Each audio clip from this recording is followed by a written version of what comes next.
Never mind your liver, get your Gino Spot. Gino Spot. Get your Gino Spot. Gino Spot. Have a laugh, have a giggle, and exercise your middle. Have a Gino shot. Gino shot. Get your Gino Spot. Gino Spot. Get your Gino Spot. Gino Spot. Have a laugh, have a giggle, and exercise your middle. Get your Gino Spot. Gino Spot.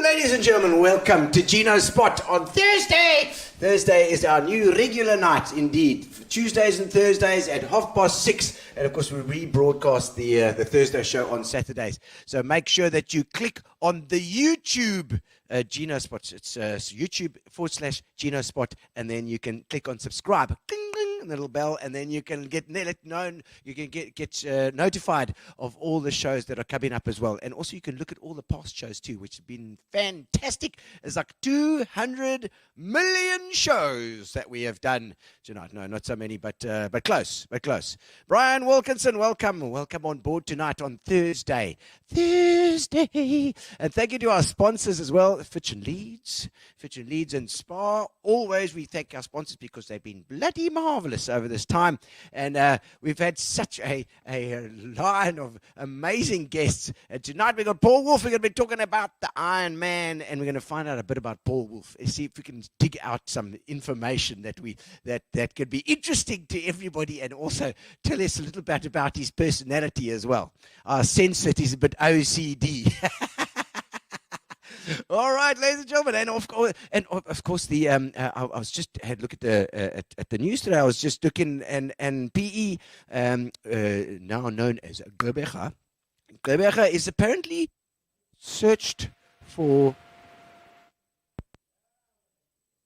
On these ones. All right, we're just going to replace the battery. I don't know why this battery's gone flat. Gqeberha is the most searched for place in Property 24 at the moment, which is quite amazing. We've beaten out Joburg, which means that people are coming into PE and looking for properties, which means, ladies and gentlemen, from PE and probably from East London as well, we don't know about, everybody will follow in the end, but your property values are going to go up, that's for sure.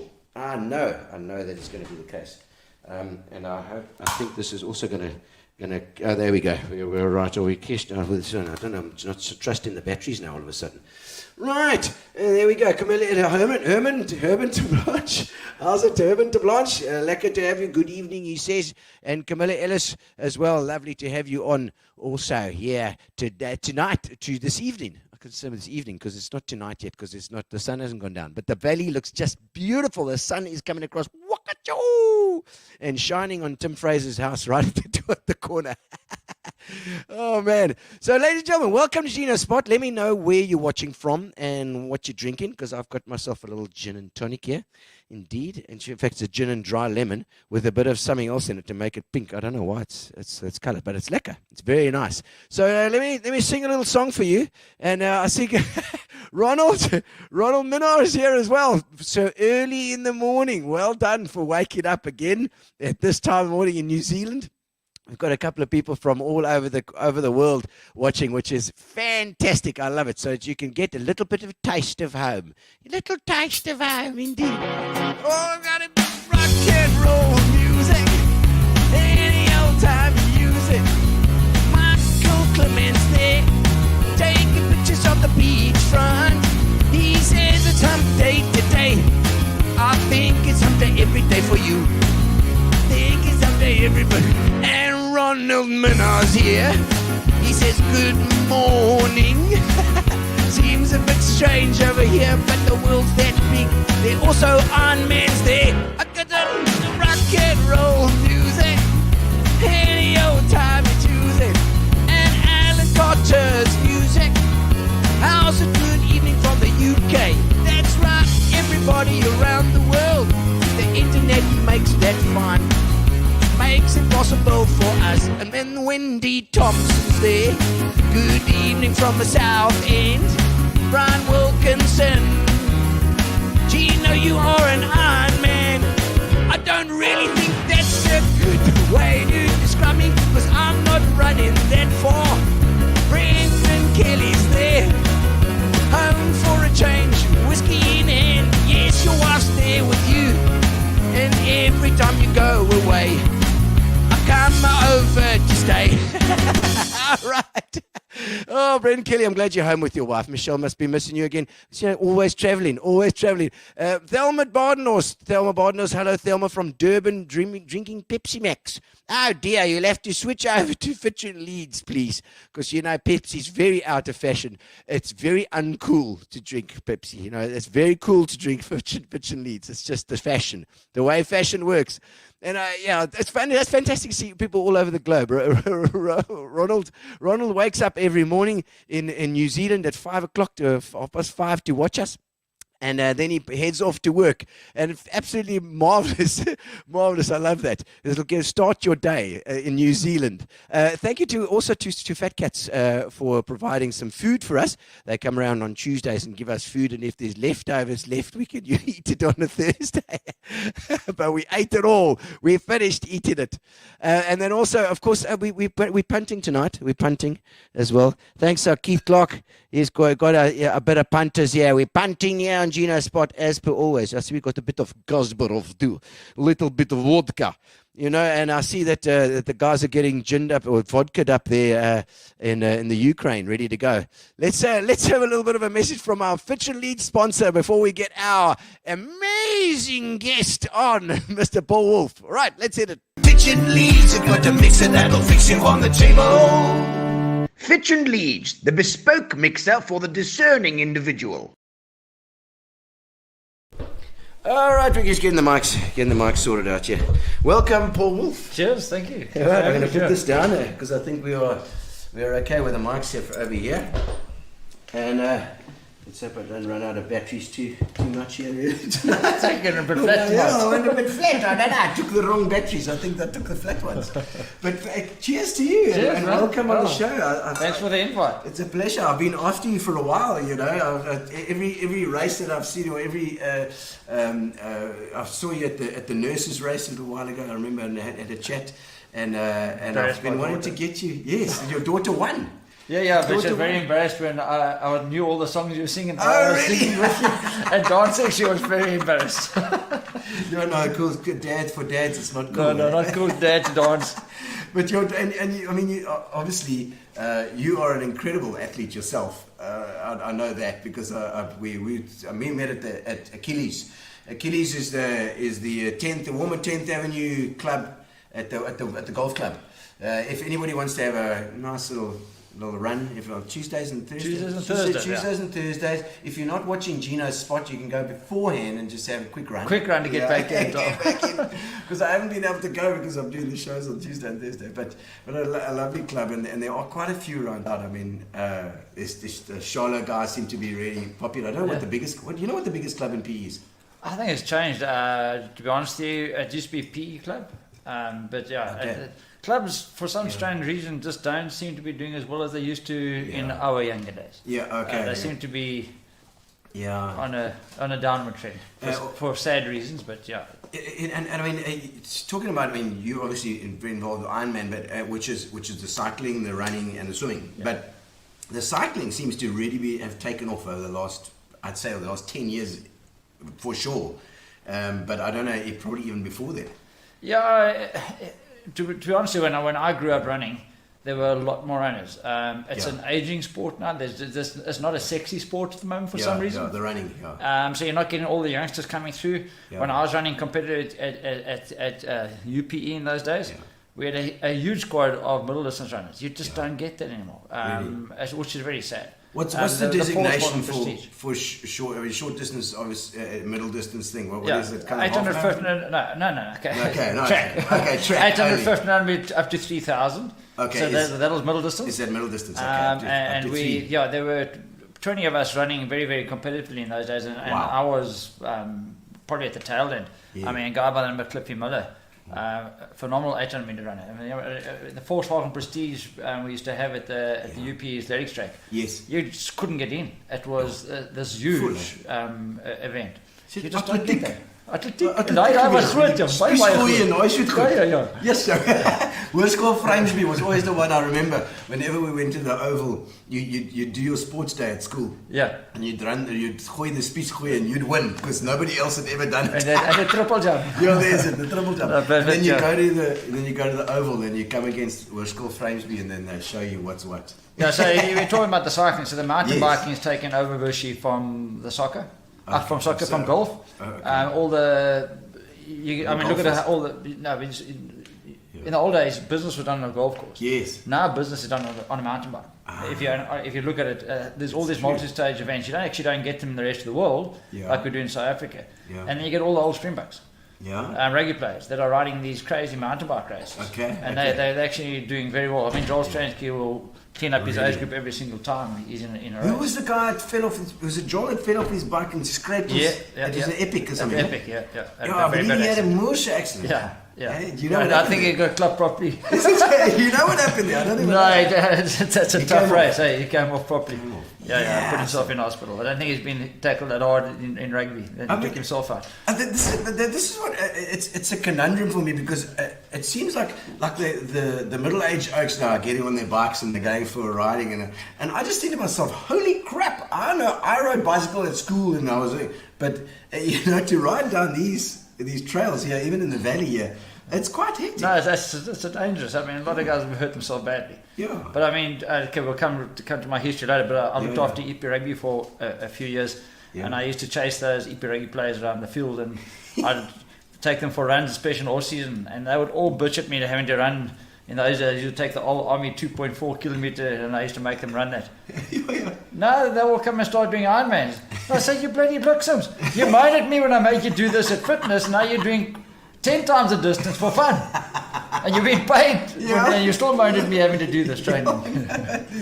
It's crazy, but I wouldn't think that it would, because it seems to me like a dangerous sport, like cycling. And I know Neil Biscuit's come off like 4 times or something on his bike. He's broken his collarbone twice or something. I don't know. I also got one of these dislocated AC joints from bicycle. Cycling as well. I mean, when you come off, you come off. So this one in rugby, and this one even worse on a bloody bicycle. Oh, God, man, this is so hectic. And obviously Ironman now is the culmination of this whole thing. What are you busy with at the moment now? Where is your... What are you going into work and doing? So we've got a new baby on the block. He's Ironman Rwanda, 70.3 Rwanda. So we were there for a week. Wow. Amazing country. I just also heard. I've heard plenty of times that Rwanda has rebuilt itself and is flying. When we had this guy wanting to buy the license, and we went asked to come up and have a look, and I went to Keith, who I work with, and I said, why do you want to go to Rwanda? That's where everybody murdered each other. I know. I don't want to go there. I go to my wife and she says, no, you don't go to Rwanda. Yeah. And genocide, that's the first thing you think of. But I promise you get there, you actually have to search for rubbish. 2 days a month, you have to not only drive a car, you have to either run, bike, and clean. It is absolute. It's a Singapore of Africa. Sure. It is spotless, everything works to clockworks. I wish we could take some of our politicians there and go and to learn to actually understand what you can do with the Yeah, country if to you motivate. everybody, the entire country has got one goal, and that's to uplift themselves. Yeah. It's absolutely amazing country. And it's obviously working because I've heard from so many sectors. I mean, I know my cousin works with Continental. Yeah. I know that the tyre guys are going off there. No, it's really it's amazing. So it's obviously, and obviously construction is like big there too. Yeah, I was there 6 months ago. Yeah. A major road that takes us 10 years to build there. Yeah. 6 months. 6 Done. months, Dust. And everything's okay.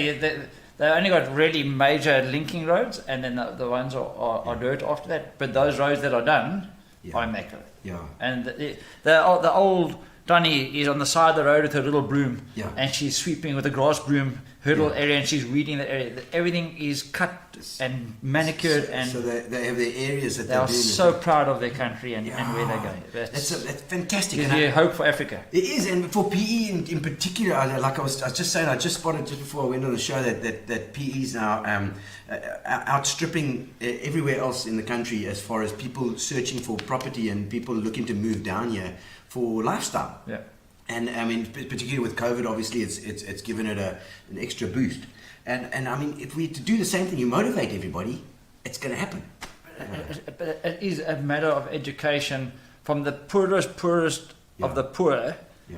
That you can see all these kids are walking to school. There's old granny's walking up. She's got a bag around her head and she's got all her potatoes and you must see them ride their bicycles. They've got this dog wheel. And he's got 100 kilograms, and he's going 70 k's down the hill with me. And he's got on this foot he's got a tire of a car. Yeah. And that's his brake. But he's Yes. and they just it works. Everything works with a common goal for the betterment of everybody. Everybody, yeah. And it's we've it's got to really do it. We've got to amazing do country. it. We can do it. And Ironman is obviously something that can help, especially in PE here. And I know that there were moments when we were possibly going to lose it. What was that? Was that touch and go? No, that's that one just- thing just about PE. newspapers? People make up their own story. It's like anything. We have your ups and downs, and you have to work with certain people and certain politicians and certain industries and. Probably find I'm not always the easiest person to work with either, but because I'm very structured and I want things done my way, but that's what makes a race work. Yeah. But this is our home. We love the city, and it's actually built for Ironman. It actually works. Everything works here. If we just must keep that level. I'm afraid to say athletes vote with their feet. So when the athletes no longer enjoy the city they're in, which Just happened don't up the count. road from us, Oh, the numbers really? go from 3,000 down to 800 down to 400. Okay. Then no matter how much money the city gives you, the people don't want to come to your city. You have an issue, and we have to then cancel. Okay, so it's just literally, if people want to be here, they're going to be here now. Yeah. Well, and how are the numbers looking for the next one? Okay, so we're at a race in November, so we also brought in a new baby. So we're doing a 70.3 in the Ironman for the first time ever. Okay. So I've had to I see. restructure the route. So there's some nice curveballs coming the guys' ways. So there's still from Kings Beach, a 3.8k sea swim. Once the last athlete goes into the water for the Ironman, when we know that the last athlete's more than 3/4 of the way through the swim, we'll send us 7.3 athletes in. So it's about 2 hours after the last guy rolls in. All right. Then the 7.3 guys go behind them, and then they do one loop where other guys are doing 2 loops. Okay. So it's really going to be great for the city. So we're up to over 1,000 athletes already. Already. So- That's fantastic. So it's going to be a killer. Yeah. Absolutely. In future, this race will go to probably 3,500 athletes, but obviously with COVID and with us already racing in November, there hasn't been much time. Okay. But our international numbers are not where they normally would be because of this. This new Omni bloody knocked us properly in December. Yeah. But you see what the rest of the world is doing. We're going back to normal. Despite that, I think, and now with between now and November, I think it's next year it's going to be we got to hopefully before April we open up. We need to go back to full spectators, VIP awards, public deck, so we can have a bit of a gooi. We like Ironman Oaks like to have a gooi when we finish. We train hard so we can have a throw afterwards. a little pub, for you. Good. Because Neil Bissika sent me a message saying, "Are you guys going to move the Ironman to Durban or not?"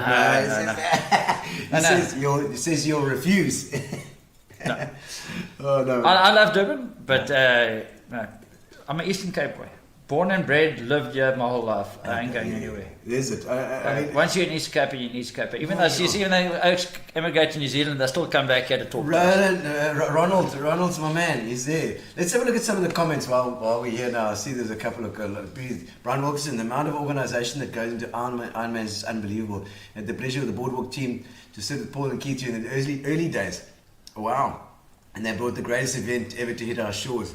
Brian, of course, was F&B, I think, manager as well, but he was all involved in all sorts at the time. We had some good after parties. Oh, really? I'm sure. We won't touch on those after parties, but yeah, we had some good after parties. Oh, man. And Lindy Bartolo says, how's it, P? Is amazing. We love coming down there. And Sean Sullivan, good evening. Good evening, Sean. Indeed. And, I think, when was the first Ironman done here? Was that? Yeah, so I sold my bike next patch in 2002. Never done this before, and then we had 480 people doing. In those days, it was called a half Ironman, but now the new 70.3. Okay. So the little finish line was in the Hobie Beach little link road down towards the pier. Yes. So that was 2000. Yeah. So we would have been 20 years old now without COVID and all those things. We couldn't do it during the we 2 years. Yeah. 2 years that have been out. Well, we did last year's, but in November, so April, so we lost 1 year. Oh, okay. Yeah. So we were older people, yeah. So 19, yeah. So it just shows you it's like having a world war. This pandemic is. We needed. We need to now just get out. Let the strongest survive, and we need the world to come back to normal. We just can't afford this anymore. It's just so devastating for. Yeah. So many of my suppliers, so many of families, and yes, I understand. It's very easy to say when you haven't lost loved ones, and I have in my family as well. But I'm a firm believer that when your number's punched, it's punched. Yeah. You can be swimming, you could be walking in the bush. It's whatever you believe in. If that man's punched your number, it's your number. It's just my philosophy in life. You gotta live life. I've had, as I said, a very good mate of mine was killed. I haven't seen him or spoken to him. He actually sent me a message 3 weeks ago to say I must look for a bike for him.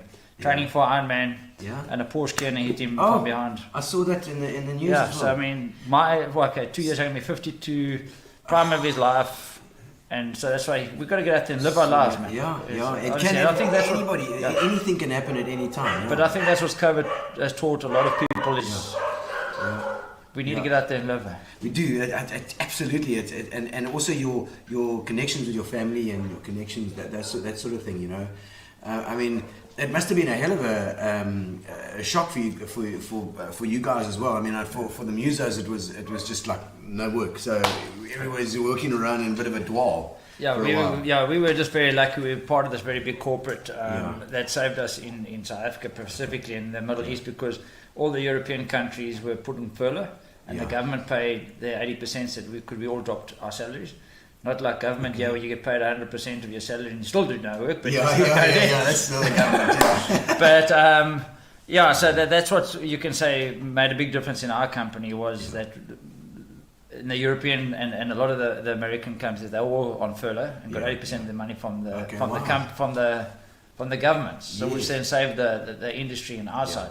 But musos and other professional sporting codes and a lot of smaller so-called moms and pops races have just disappeared. I mean, if you actually go and look at what 2019 at the peak, because everybody is flying. Have you seen how many people have lost their companies and that relied on sporting industry? So the musos, the commentators, the sound and lighting companies, big sound and lighting companies in this city have disappeared. Sure, I know Magnetic Storm has survived the thing, but there are a lot of guys that haven't, and a lot of guys that are sickled.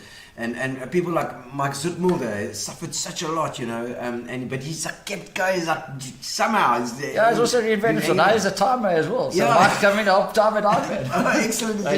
He helps out at a timing company. But Mike's a survivor. He is a survivor, and I absolutely love it. We was actually have a drop in with Mike again and see how he's doing. But I mean, so in that first little section, it was just a shock, and everyone was in shock. But now you're saying your friend is knocked over. Just to go back quickly, because it's been such a problem that it seems like that cyclists or drivers and cyclists are in this at loggerheads. I think it's actually a worldwide phenomenon. If you actually look at how many guys, it's just not in South Africa as well.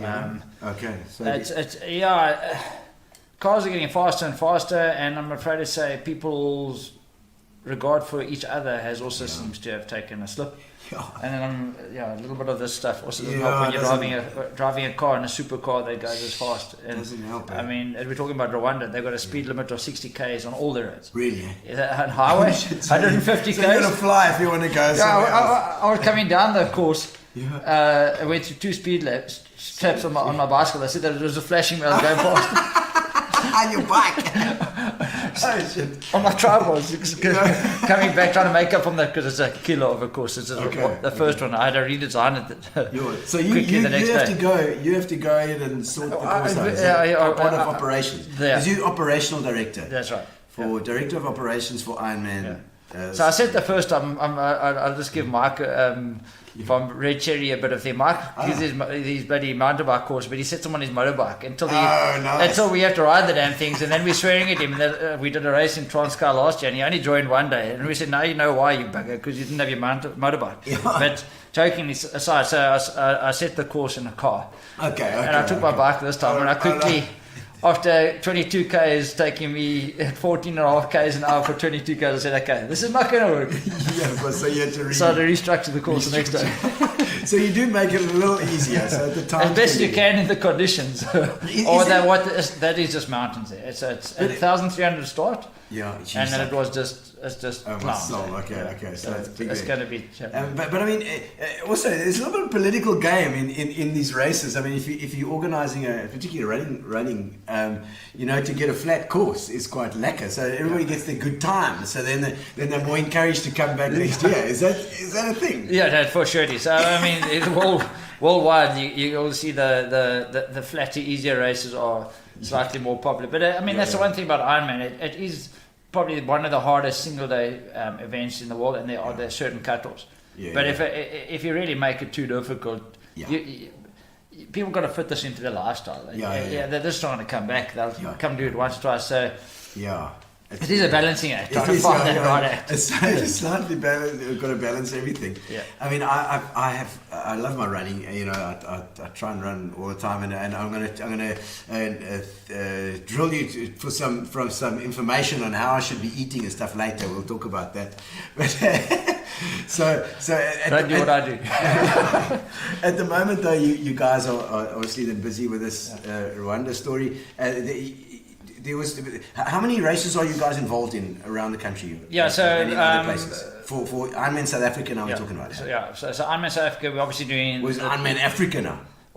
We ran to middle Africa because it's easier for Europe to like. There's a new Egyptian race and there's a race in Morocco as well, and there are some in the Middle East. So we form part of EMEA, Middle East, Africa and Europe. But we go to probably Central Africa because it's easier for us to get to that point and then for Europe to come down. So in the South African context, the company, we obviously just left Buffalo City, so we got the Port Elizabeth event. We've got the Durban event. We've got our new event starting in November is Mossel Bay. That's a brilliant course. Nice. That's going to be a very nice race, it's flying. And then our new baby on the block for Ironman is the 70.3 Rwanda, which we opened on Monday. Which is the first one out into Africa? Into Central Africa. Central Africa, outside of South Africa. Okay. We were looking at Namibia, but COVID put a bit of a kibosh on that, so that's still maybe come out. And then the company also then manages and owns the Wines to Wales and the Cape Epic. Wines to Wales. No, just quickly. So Wines to Wales 3-day mountain bike race, beautiful race. Oh, they're through the winelands. Another story. When do you start? When you in Amanus or what? You want to talk about funny stories? So, I've got a riding mate, Andrew McKenzie. We always do the Matt. So Andy and he's an absolute machine, guys. This guy is like he's a trail runner. He's a trail runner of note. You just can't. There's no way you catch him. He's like and brother Brad as well. Also like a bulldog. But that's Yeti. Yeah, like a bulldog. That's a Yeti. But so Mac and I roped him into the first race, and I said, "Oh no, it's an easy race. It's we only have to ride. We were only riding 40 k's, and it was actually PE plate. so Mac and I had a long go together. But so PE to plate. Is it only 40 k's? So, but I forgot where. So we're going Mossel Bay, and.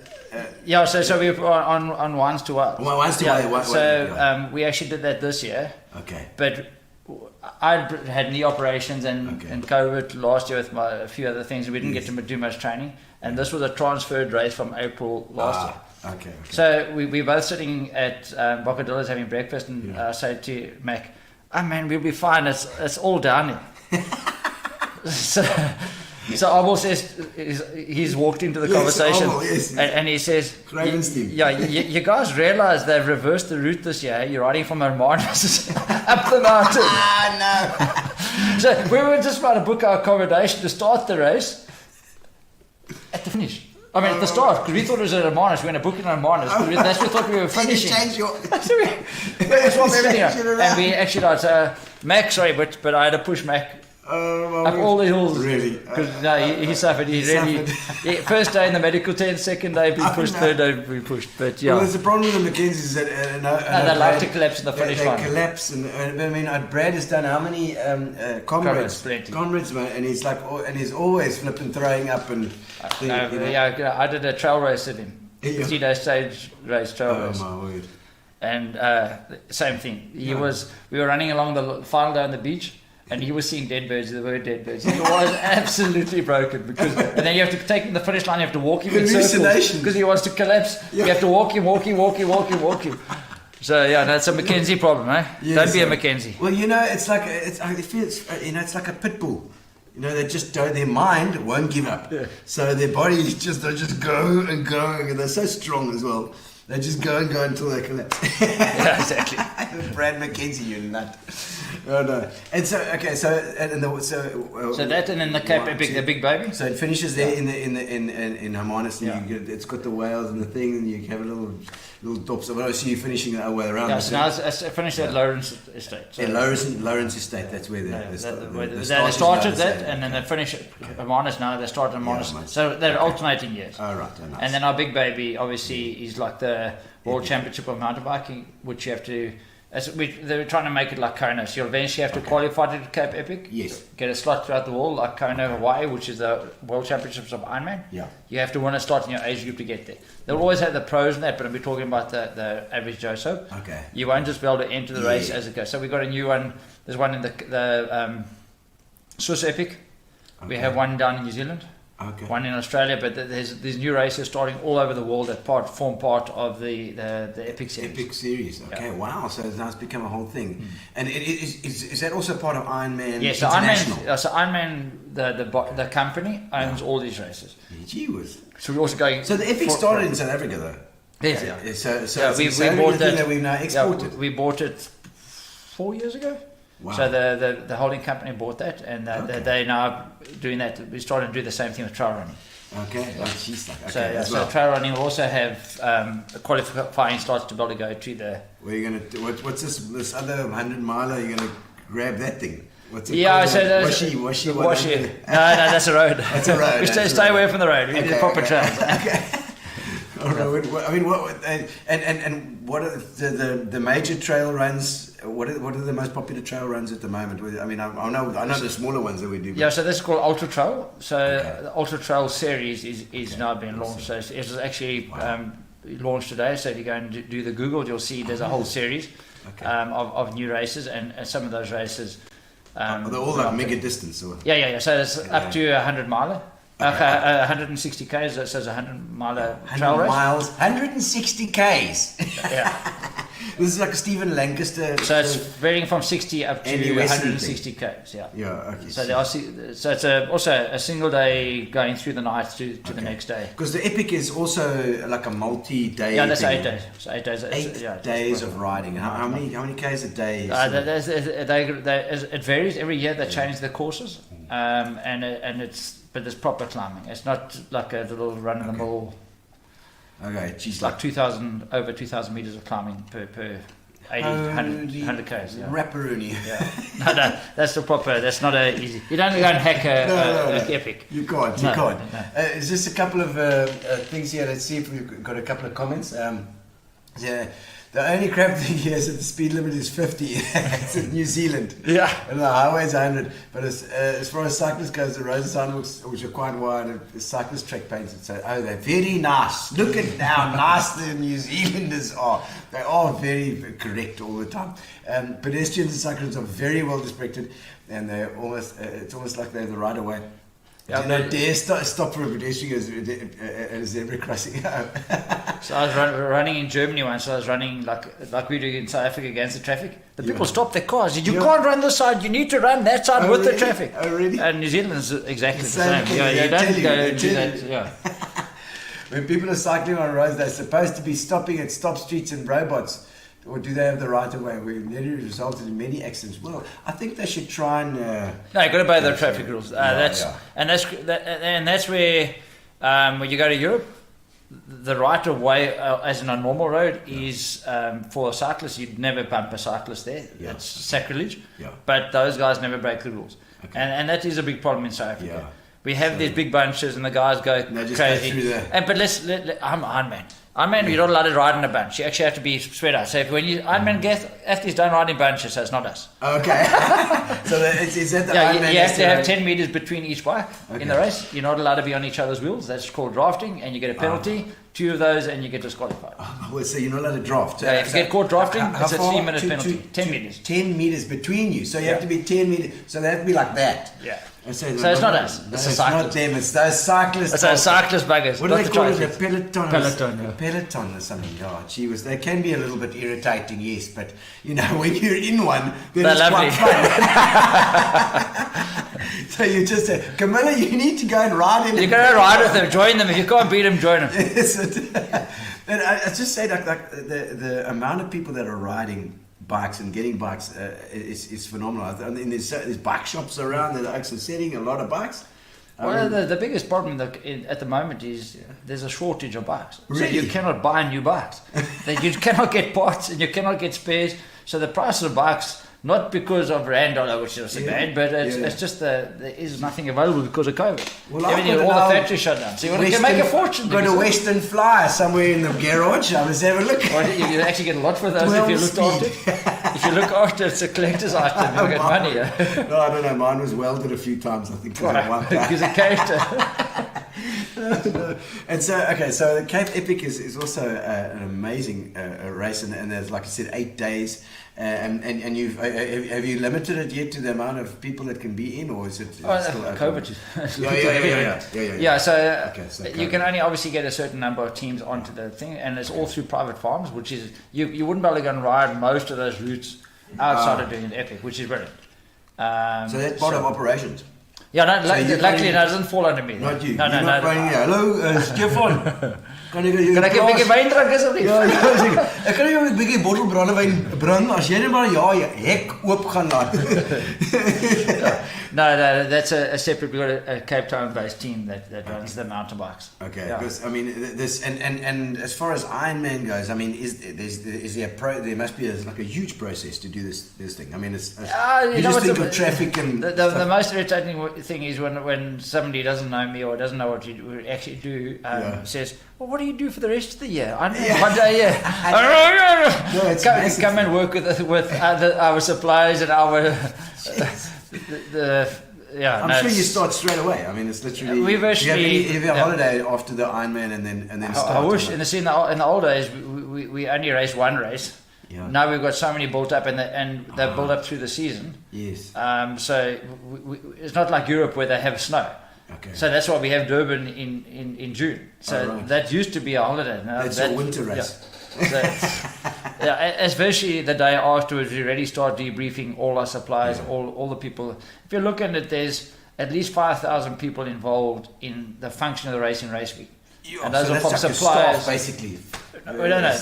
You must know. So every single department of every single municipality, plus all the suppliers, plus, and then Yeah. the hotels, and it's a big operation. Yeah. And then so we start debriefing them before we even leave their city, Yes. and then we then come back, and For then the we following have year. surveys to all our athletes, which come back, and then Okay, it's okay. a Yeah. process. So, and your application process is crazy. Just The registration, you mean? No, just the applications for the next year to get there. You're talking about permissions and stuff like that as well. Yeah. And then your sponsors all want debriefs, and they all want to have. So it's just. What did we get out of it? So we did our sponsorship. That's what we should get. Yeah. Oh my! And it's the end of the circle working for corporate, and they're wanting Yeah. more the next year. So you have to now start trying to find the next spot. And I suppose that directly after the race, or just at the race, is when everybody is down and everybody's there, so you can actually talk to them face to face too. A lot of time. So that would be a good time to actually get going on the following year. And there's always, it must be. And when you're hungover from the after party, it's I'm sure. Oh man, okay, so good. We're waiting. We're looking forward to a good one now in November. Then that'll be fantastic. April, sorry. First week of April. First week. No. So we had one in November. That was the one that was postponed from last year. So this year's 3rd of April. Is it 3rd of April this year? So we had the CTC, the corporate race, 10% of the distance is the sprint distance on the Saturday. And then we have the Ironman, the 70.3 on the Sunday. Okay. And when you got involved in this whole thing, was it because you're a biokineticist? Yes. Biokineticist. Biokineticist. You're a kineticist. Yeah. And so that's... Yeah, so go back in my history, I was born in Dordrecht. And then Dordrecht. Ja, sê. Yes, Jy was een keer daar gewees. Ja. Ek nou net gevloek het, maar hy's fucking koud. It's net so koud. Yeah, it was. So there's a beautiful marathon in that area called Rhodes. Rhodes Marathon, 50 k's trail running in the mountains. Goes past Different Main Gate. One of the hardest things I've done in my life. It's cold.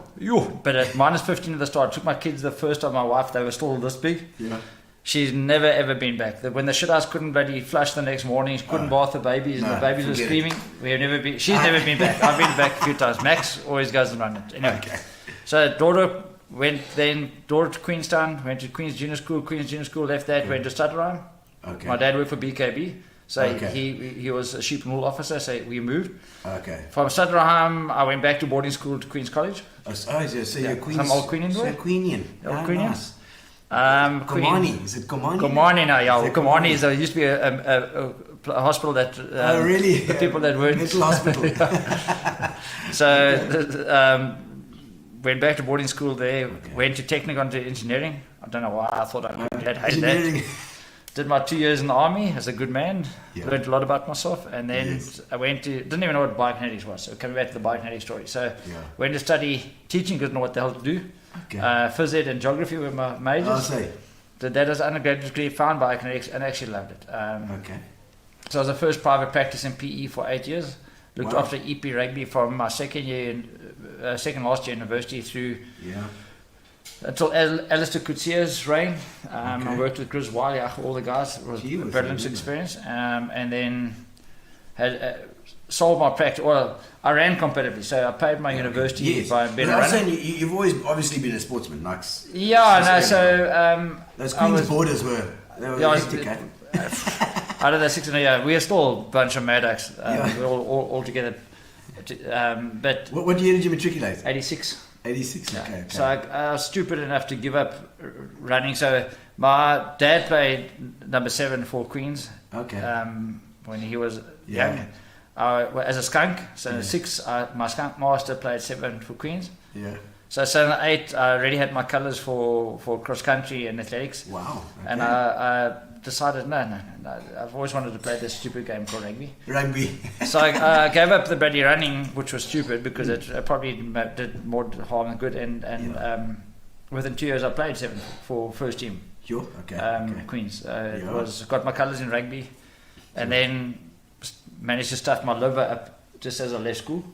I had tick bite fever, but the doctor told me I had glandular fever, so I carried on training. So actually I couldn't, when I was at 10, I couldn't even puza because my bloody yeah, liver was yeah, like, yeah. so I had to drive the oaks to all the parties, throw them in the sea at Pollock Beach, and then we go to all something good, those big Yes, burgers, big burgers. feed the burgers, take them back to the rooms, go in the rooms, and I was a bloody driver because I wasn't allowed to drink. Oh, you just like. So yeah, then went to the army and had to do my officer's course to be able to pay, because I was hoping that I would actually, I did a cure right in the beginning thinking that the army would pay for me to go to university. Yeah, oh, right. So when I got my rank at the end of the year, we had a proper party. Net soos in Bloemfontein. Ons gaan sokkie en 'n bietjie brandewyn gegooi. Mooi, man. Ja, ons kom daar by die sokkie and we get into one hell of a big fight. And Oh, no. I've got a little oak black belt with me and another guy, and we walk outside to go and have a dop of our brandy, and Oak says to me, "Sas, ag jou ma ook, man." And I walk to my room and we're having a dop, and next to me surrounded by oaks. Oh, yes, like. And this little oak who's supposed to be black, well, he disappears. I'm left on my own. The oak hits me with the helmet on this side, and he, on the side of the head, and he breaks his visor. He said, "Kijk, ek breek my helmet." With that other oak hits me in the face like this. Yes. And anyway, the next day I had to go to Bloemfontein, up to Joburg, because now I've been made the special curate for intelligence. I'm thinking that I'm going to university next year to go and study for free on the army thing, and I must see what's happening. And I get there, and I've sent all my uniforms back to East London to my folks, because I'm thinking I'm going to university. I get to Joburg, and my year looks at me and says, "Why do you fuck with my jou gebeur? With the black eye and the cut in the head." So I said to him, "Well, it was a bit of an altercation last night." So he says, "No, okay, well that's fine, but you're getting on the plane to the border this afternoon." Whoa. So I said, "But I've got no army uniform." He said, Yeah. "You don't need it where you're going." They sent us to go and train UNITA. So I was up in the Caprivi, right in the finger. I was learning to speak Portuguese. Oh, Portuguese. But I promise you, we were in, they called it a Kaiser. It was a mud hut this side that had a bit of netting. And then in the evenings, the elephants used to come and rub themselves. It was like living in a game park. But we got up to so much noise. I won't even tell the nonsense we got up to. But then they signed Resolution 435. We weren't allowed to be there anymore. But we hang around for a bit, and then I came back for my last 6 months. And then tried out. But I learned a lot about myself. And then, as I say, ended up in the army. And then, as I say, I ran, that paid at university, paid for my studying, and also you're for running. So you're professionals. I wasn't too bad running. Okay, I'm sure you must have been good, because you're bloody fast now. But luckily enough, in those days, you also got money back. For the first time I found studies. So it's the first time I actually studied in my life. So I love biokinetics when I found it. Actually, so passion of yours. Yeah, and I said I opened my practice, and then met Keith Bowler, who ended up being my partner. When I just started doing triathlon 34. I did my first swim in the Thurs River. And my wife was an ex-swimmer, and she laughed at me. "Yeah, I'm swimming bloody big stroke. I'm tired." But when I got on that bike and run, then the accident swim. But so he paid for us to go and do a cycle race around Kailani. His company was M Cubed, which was a financial house. Keith. So anyways, we had this long thing. I said, "Yeah, man, there used to be this race. It was in Cape Town for 2 years. It failed. It was called an Ironman." I said, "You guys have paid R1 million for this stupid thing. We must put this concept together." And they're going to build that statue at the end of the harbour wall. Yes. It was going to, Mandela statue. Yeah. So it's going to, the race was going to call. Is it Mandla Madwaga that wanted to do that? So that's what Mandla was a partner of us. Ah, wow! I must get Mandla on as well. So it was going to be called the Nelson Mandela Freedom Challenge. So we got Specsavers involved. And we had these Europeans come and said, "Listen, guys, we applied for this license for Ironman." And they said, "No, you South Africans messed it up in Cape Town. We're not talking to you." We gave the license to these Austrians. They come, so here's their number. So we contacted them. They're like, "No, PE, what is PE? We're going to Durban, we're going to Cape Town." And they phoned us. They didn't come out there, and they flew up here. Within 2 days, we created the company. Sitting in the little humid, that's no longer there, hotel's little boardroom. Created the company. Summer Strand Hotel. The old humid hotel, the one that's now closed down. Oh yeah, so it's closed down. I forgot to say, Humid Mansion's actually closed. I forgot about that. It's terrible. So we sat in that little room, created a company. This was in October, so it's just before the 25th year anniversary of Ironman. 2002, so... So there's 2002, Okay. So we formed the company. Stefan, who was a partner in the end, he flew to Kona because he was racing the 35th year anniversary of Ironman. Yeah. He phoned us and said, guys, you can find the money. We can host one in January. Yo. Keith went, who could sell ice to Eskimo, Yes. went to Specsavers, sold it to them. In the Yes. January, I'd already sold my practice. So this was November. Yo. We've never done it. I've never organised an Ironman. Keith's never organised Ironman. The Europeans have. Yeah. But they sit in Europe. Yeah. So we, from November to nothing, Yeah. from never organising something, to January we had our first. You're not averse to risk, eh? You don't mind. I just got divorced. I had no risk. Okay. So it was a change in life for you. Yeah, it was a change in life. So yeah, Come on, and Saul. I miss biokinetics, but it was my passion. Yeah. So we made money out of my You're passion. still involved in a way because Yeah, I'm sure yeah. I'm I still sure- see a lot of my old patients, and I see still you into do- nutrition as well, a little bit as well, eh? Yeah, no, I mean, I'm still coaching the daughter and Yeah, okay. still doing some rehab and Yeah. I mean, I want to know. Okay, I want to know as somebody who runs, like I'll run it once a day, and I'll do a little quick 5K, 6K, 7K, or whatever, and I want to try and keep fit. What's the best way to eat in your day, and when do you do the exercise, and what do you eat? Is it it's such a, you know what, you're some of your parts. yeah. If you get everything balanced, and it's not really, it is what you eat, but it's also the how much you eat in single sittings. Okay. That you need to get right. So is it better to do smaller bits? Or? Again, each one's unique. So for weight loss, Yeah. the best thing is to train firstly in the mornings, Yeah, okay. without really having taken in nutrition for a short time. Okay, sure. To switch your engine on. Okay, so like But you can't 3Ks, do 4Ks, whatever. you can't do that continuously for an extended period of time because then you'll start crashing your body. Okay. So to be honest with I you, see. rather get professional help Yeah. and to get yourself going. So someone who can look at all these variables, because as soon as you overdo and this human nature, Yeah.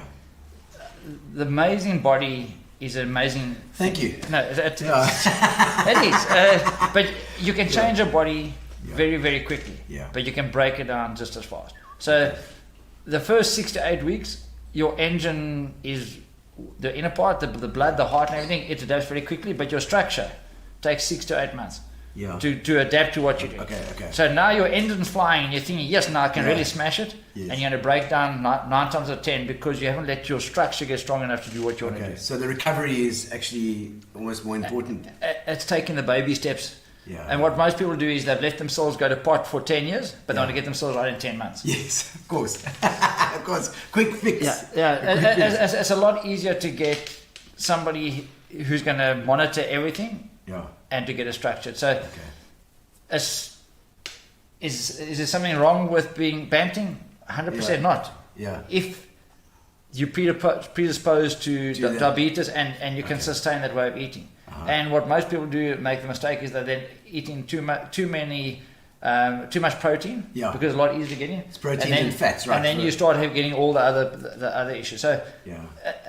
it's getting the right help Yeah. to do the right thing is what I will always advocate. Have you changed your mind over the years as things? It's amazing. So when we studied what we were taught to what happens now and what the science has changed from to what we were taught at university, it's on its head. It's on its head. So Tim Noakes came in. I read all these books, Yeah. and then he's the guy who turned everything on the head. But Yes. again, it's gone the other way again. Okay. So Conrad van Aachen, who's the swimmer rugby doctor, and he's Yes. been my Ironman doctor for 15 years, a great mate of mine. Yes, Conrad was on our show once. I think. Yeah. So the next thing he was to put on the tent is it goes through the phases. Now I would say no vegetarians. Oh really? Because the thing is, if you training for an Ironman is ultra hard on your body. Yeah. The calories you need to get in and the nutrients you need to get in. You cannot do these funny things, and it's not funny. It's but you can't go to the one extreme. Yeah. You need to. You can. Some people, but most people don't have the time or the knowledge to get that balance. Okay. And then they end up in the medical tent, and then Yeah. they become Conrad's problem. All right, I see. So Conrad's like Jordan Peterson. Jordan. Another Jordan Peterson Guy? Jordan Peterson. No. Red meat only diet? Oh, Yes. red meat only. Yeah. Is that his Jordan Peterson? Is that his story? Red meat Yeah, but only. I don't know about that. they get to the paleolithic diet. You get all this. But if you look at the Eskimos, they only eat Fish. Yeah. high protein, very high fat. But they've been doing that for thousands of years.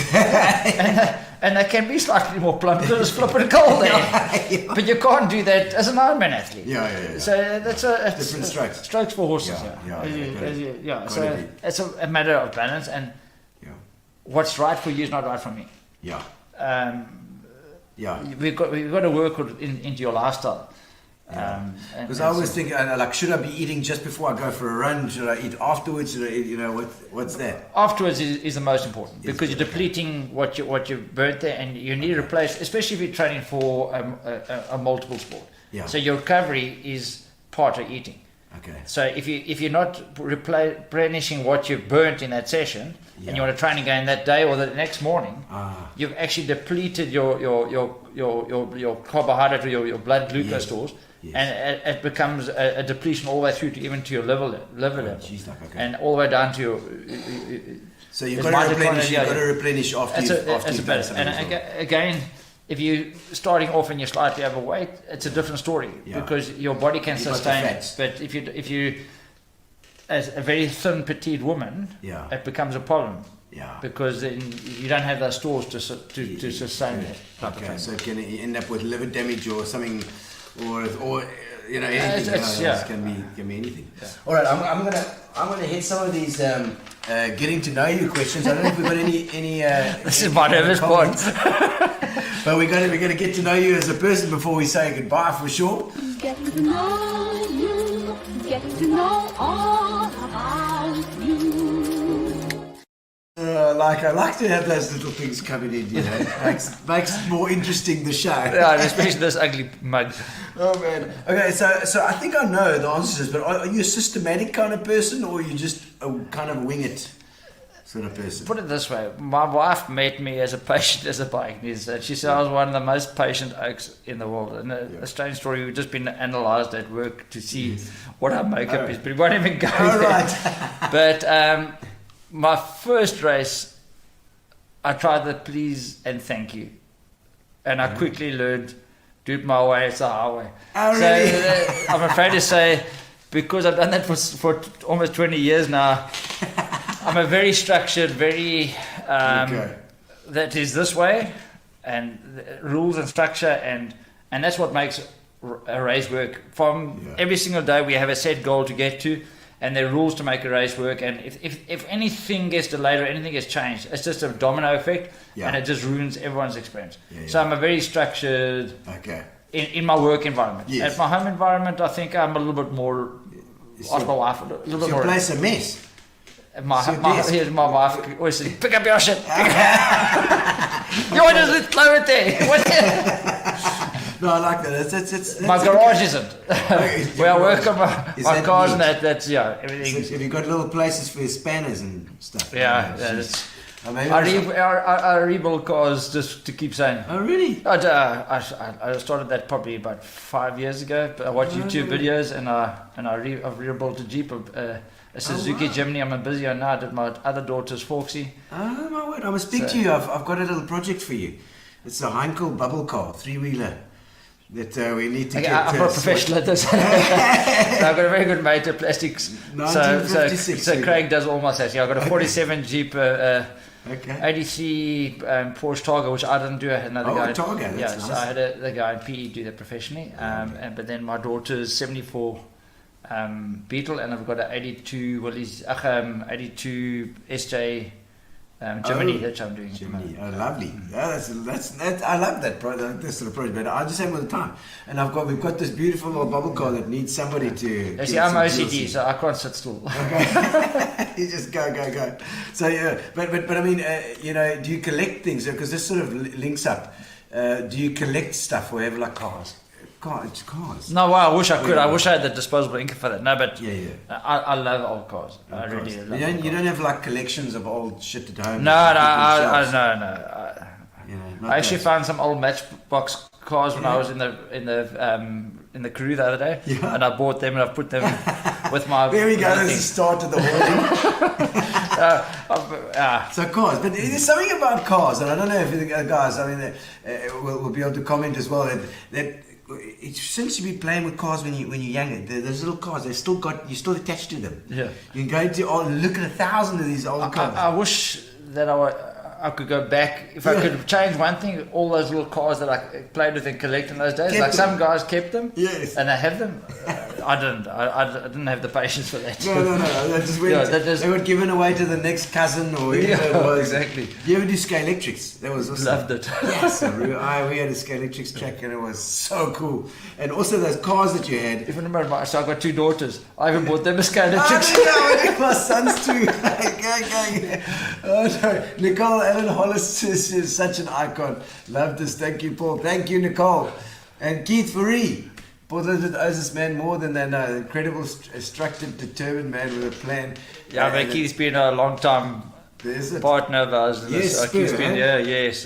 So sad with the day that, not him, but the head office pulled that. But him and his team have always been incredible with us. No, they're still, and I know he still supports with Gray or the rugby and stuff Yes, as well. there's always a fight to try and get the stuff from Gray, because it's always just as Ironman to get all the stuff away from Gray, get it quickly down to Ironman quickly. in time. Don't let those kids eat it. Damn All them. his equipment, these poor guys had to work damn hard to get that equipment down to the beach run. I'm sure they did. Okay, so I like that. I like to hear that this bit of structure. But PE is a formidable town to work in. It's a small town syndrome. Yeah. So most of my suppliers have been with us since inception. Yeah. So Is Specsavers still involved as well? no. So Specsavers was our naming rights First sponsor guys. from the beginning, which was brilliant. I mean, Yeah. they built us Yes. to a level. Yeah. Is it Brian Dowley. Brian Was brilliant to work with. It just was a point where at a stage the race was growing and growing and growing. Yeah. So yeah. And then so your international company now owns the whole lot, and you guys run this Africa section. Yeah. Which you're waiting for Namibia and Rwanda, the whole lot. It's going to be like and BE is the base. Isn't it amazing? Yeah, no, but so when we first started, we used to go to Joburg and we were going to see prospective sponsor there. Yeah. Now, why PE? Because it's a best kept secret. It's a best kept secret, and most of the guys that then became involved understood why. Yeah. Well, I mean, look, if you look at Property 24, it's the most searched for place in the country. Isn't that amazing? I still love that. I love it. Okay, your happy place. Where's your happy place? My family, wherever my family is. Doesn't matter where. No. Have you got like a happy place where you... I love Bushman's. If I could retire to Bushman tomorrow, I'd be there. Is it? Have you It's got a just that body small there? town. Yeah, I've bought a place there 10 years ago with my sister. Wow. And just busy buying it out. They've actually bought a place up the road because we're both planning to retire there. But it's like being in Stratton Road, Okay. but at the sea. Start. Yeah, Yes. so if I forget my keys, I just phone my next door neighbour. I say, hey, Anne, I forgot my keys. I don't worry, just come and pick them up. Something's missing or something's going wrong. Yeah, you there's- phone your neighbour. Yeah, but they phone you. Yeah, Hey, you've yeah. left your gate open or someone's Yeah. been...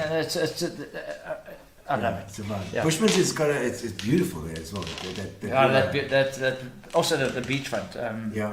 The Kenton side is Yeah, for the hoity-toities. I leave them that side. The lagoon, I like the yeah. beach side. Yeah. Yes. And then of course just hop across Shelley Beach, Middle Yeah, Beach, no, it's Kenton. beautiful. I mean, and I think properties there also going for us. Yeah, it's fine. A lot of in December, there's so many people from Joburg that have actually since COVID moved down there. Yeah. It's like St. Francis. It's just actually becoming Joburg by the sea now. Yeah, it is. And then it looks like PE's next. So Kamecha's on the radar. Okay, what would you say your biggest weakness is, and your biggest strength? Let's just do them both. My loyalty and my if you're my mate, I'll die for you. That's always been me. My weakness is probably most people don't believe it, but I'm a very shy person. Yeah. In a normal setting. Yes. So if you've been a big talker. Yeah. Now, if I go into an environment where I don't know people, Yeah. I'd rather go and stand in the corner and I'm actually an introvert. Except when you come to my gigs at the races. So when I know your sing. songs, I'm going to sing You with you. sing. No, I've actually come out of my thing. But I think a big perception of people is that maybe I'm arrogant, but I'm not. It's just that it's something a persona I've had to create to be an Ironman. Often shy people because you don't, they know what I think it's a case of because you don't talk a lot, people just assume things about you. And I think in the Ironman environment, I am a person that's in the forefront in that, but in a social setting, I'm withdrawn. So maybe they perceive that. So I don't know. No, I can get that. I get that, absolutely. Maybe sometimes too hard ass. Okay, right. But you're way on the highway. I think I've ruffled a few feathers in this town with suppliers and with people, but that's it was forced on me. It's not my natural way. Yeah, of course. Are you a conflict avoider? It doesn't sound like getting moored with helmets and stuff. Yeah, but they take me on, then I don't stand back. Okay. So I'm never one who look for the fight, but I don't stand back from a fight. Okay. So you'll be there. No. And with my mates in there, I'm in. Okay. Oh dear. Especially when they're... And if it's a Mackenzie, we're in trouble. Because Mackenzie's going to look for that shit. They got that Scottish thing. Especially when it's a local South African support team or All Black, we're in trouble. Oh dear. So Brad and Andy... Well, but Brad won't even go and watch the All Blacks and South Africa with his dad and his brothers because he knows it's going to be a fight. Andy will stay at home. No. When you got that Scottish blood in you, also, you don't stand back for nothing. In fact, you go out and look for. You prod it until it moves. You prod it until it moves. That's right. Through your accent, so you speak Xhosa as well, huh? A little bit, yeah. Is it? I grew up. My first language I could speak was Xhosa. Yeah. Really? I had a black mother. Oh, well, really? She started working when she was 13. She died when she was 68. She had moved with us everywhere. She was my mother. Yeah, amazing. I've got two brothers through her. Yeah, okay. One's an accountant in PE and one works at Engine in Durban. Yeah. Okay. We've always. My dad grew up in the Transkei. After my mom grew up in the Transkei, my dad grew up in a farm in Elliot, and he spoke Xhosa better than most Xhosa people can speak. More correct. Yeah, that rural Xhosa. I wish I could speak it better. I rape it, but I can help myself. Yeah. That's especially when I'm cross. I'm sure. Okay, your pet peeve. My pet pisses peeve. You off, what pisses you off? Oaks driving too close to you on the road. I'm giving you ideas. No. But to be honest, you say I come on my motorbike. People not in this town right now, and robots. Robots are stop. Actually, I have to use every single robot as a four-way stop. Yeah. The rules in PE. Nobody's following the rules. I don't know what. Maybe we need a few more people to actually buy houses here. But Eskom switching off the lights all the time, I suppose. Yeah, no, we can't even blame them, man. Jeez, no, we actually one of the worst drivers ever. That's what people say. That I don't know. I promise you, I've driven all around the world. I would rather drive in Rwanda than drive in Rwanda. So that's a no. They drive like no. Yeah. So it's your peeve. Anything else that pisses you off? People that this new world, people don't respect elders and they don't understand where we come from and discipline. Yeah. We need discipline. Spend the time in the army. You enjoy your army time. Do you find you enjoy a bit of that? No, I'll be honest with you. The army, I'd love to forget most of it because it didn't make sense. They always said they're going to break you down to build you up. I'd never experienced build up. Okay. So we were. It wasn't opgefokt or for no reason. Yeah. It was just for the sake of it. Yeah. But it taught me about myself. It taught me how much I can endure, and it taught me discipline for sure. Yeah. I still think there's place for discipline in this world, and for sure. Most people are battling to get into an environment where there is a hierarchy because they're not experiencing hierarchy at any stage of their lives. Now they're suddenly getting into business and there's a hierarchy, and when the first time there's a little bit of thing, they just lose it completely because they don't understand this world. The Pay world, your dues kind of thing. You actually have to. You earn respect. You don't demand respect. Yes, you can't. You have the modern generation doesn't realize how hard we work to get where we are. Yeah. I had 3 jobs. I had a run off life fence, I had a bike next practice, and I looked after EP rugby. I started at 5 o'clock in the morning, and I finished at most nights 10 o'clock. Yeah. They look what I have now, for so and long. they think, yes, this oak had it easy. Yeah. No. No. Yeah. No. And especially in this country, everyone sees because of the skin color we had it easy. Yeah. My folks had nothing. The Yeah. farmers in Sutherland paid for me to go to boarding school. Yeah. I had to work and run every single one of my jobs to pay through university and pay it back. Yeah. Nothing was given to me for anything. My folks worked damn hard for what they had. And I've got a young black son, Cooks, who's now a cricket coach in the Netherlands. When I first met him, he was actually a volunteer and we were driving around. I was trying to explain to him, how did this little whitey end up in the army fighting virtually our government that's here? And I tried to explain how we were indoctrinated. Crazy. And my best mates I played rugby with and played cricket. We ran around all together in the forest of Sutherland, the young black guys. But they didn't go to school with me. But because you weren't exposed and we weren't taught to ask questions honestly. We didn't understand that. So I was trying to explain to this guy, and I adopted him. I got him through university. I helped him set up in business and everything like that. Because the thing, and I've built 2 creches in warmer location. My wife does amazing charity. She got a charity, Kids of Tomorrow. Those are all trying to pay back from what we because in those days we had the foot up, so it's giving the guys a foot up if you can. I think we had a better education, but you didn't have a foot up as in freebies. We worked for what we had. The education though was definitely there was. So as a classic example, my older of my black brothers went through the old black schooling. He's got no degree, he's got nothing, he works on the factory floor. And he lives that lifestyle because of that. Where his brother, he went through the first phase, then he made it to Sutherland Junior School, to Kanubi Junior School. Then we got him, because he was a very good rugby player, he got a bursary to Selborne College. Selborne College, we got him to UPE, he got his degree, and now he's a top accountant in Johannesburg. Married. So, it's just it's a process. It is. It's a process, but you can't keep going back to the past and blaming the past. We need to actually now take responsibility and go, and that's what Rwanda's done. Rwanda doesn't look at the past. They've learned, but their whole drive is how are we going to get better? Fix it. How are we going to get? And they all live that thing. That's an amazing country. That is an important thing that we have to go forward and work at it. Okay, so biggest regret. Anything that you regret? I don't want to.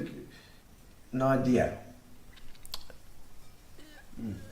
And again, getting divorced was probably one of the best things for my life at that stage. But you always want to look back and say, what if, and things. And you know what? Fix that? But you can look at regret, but that shaped me. It actually taught me lessons and it taught me things. So do I say I regret it? No, because I've got a beautiful wife and 2 daughters, which I wouldn't have. Yes, of course. So there's always some things you're going to look back in life and say, if only. But if you actually learn, there's a lesson you learned out of those things. So it's a very difficult thing. So any major regret in my life? Maybe not waking up, not saying the very last time to my dad, I love you, when he passed away in hospital, but when you said goodbye to him that night, it looked like he was getting better. So I should have said to him, Dad, I love you. And that's one thing you can never. But that relates to a general thing, I think, where you when you have the opportunity, you must say it. And with everybody. So your wife, your kids, your thing, and it's true. You're sometimes so busy you don't think about that stuff. You always think there's a better tomorrow. It's there, and it's now. Now it's happening now. And that across the board, like if you want to do something, do it. Just don't wait. I've actually reached that in life. That's why riding that motorbike. My wife fought me for years and years and years. So eventually, but that's another story. I was working at Singapore Marathon. We owned that for we still own it, but it was going to become the next marathon major, and I had to go and work there with my team. And the first year we went, and I was Singaporean, I didn't have a license. So I came back and I said, hey babes, I need to have a license to go to Singapore, So next time that year I got my license. Meantime, I actually fucked too, because you couldn't ride a bike without a license. Anyway, we all the staff, because the first year I went there, I only had these little Singaporeans working. Yet those buggers are lazy. Okay. So when they said I must come back the next year to run all the aid stations, I said only if I can bring my South African team. Yeah. So I took my entire team across there with me, but we all got our licenses. And yeah, I got a bike then at the age of 51. So I'm loving my bike. There we go. Good. I like it. Okay, let's see. Last time you were hopelessly lost. That's because of Keith Bowler, my business partner. Yeah. He's my GPS. I always have to drive because he can't drive. So we're in flipping middle of America trying to find something, and Mr. Bowler's on the GPS, and we get totally lost, and then it's always my fault because I'm driving. But he's the bloody navigator. Surely, when you're racing a rally, the person next to you is the navigator. So if you get lost, it's the navigator's fault. Those guys are hectic. but he always wants to blame me. No, you ever watched those guys on YouTube? But they called me GPS in trail running. Oh, okay. Because I always get bloody lost. Oh dear. When I used to be fast, to be in the front of the race, and I turn the wrong way, and everyone follows me. Don't see and those the guys swear at me. They tie the little ribbons around the trees and stuff. You got to follow this. Yeah, exactly. And they said there's going to be there was one near Nanacha. Yes. There was a trail race down there the Sunshine. very first year, and we were coming down to the coast. There's going to be a Land Rover park there. Yes. When you get to the Land Rover, they'll tell you where to get. So we get there, myself and another guy who worked for Dion Kaiser, a tall, thin colour guy. Yes. We clap in the front of the race, and we're pushing each other. We get there, now we look at each other, which way? I say, look, near Asia Rafts. The next third guy comes and he says, no, that's right. So Brad and Mac were behind us. Yes. We all turned right and we're running back to P. It was the other way. Oh no. So we come in an hour later Oh, no. and they had won the race and we were Oh, way behind us. bastards. So that's what they call me GPS, to always get lost. Oh no, I've done that as well in a trail race. So you're running so well, and you're up near the front, and then you go get lost, and come back an hour afterwards. Okay. A common myth about your industry. Any myths? It's easy. It's easy. What do you do for the You rest make of so the much year? money doing nothing. Yeah. No, I promise you, I had a youngster that is doing sports management, and he came and worked with us. Yeah. A friend of mine from school that was ahead of me, he asked if his son could come and shadow. Yes. Shadowing. I think you must just, again, and I used to be one of those athletes. Yeah. That bitched about this, bitched about Yes. that. No, that is no aid station or badly marked or whatever. Yeah. Do yourself a favor as an athlete.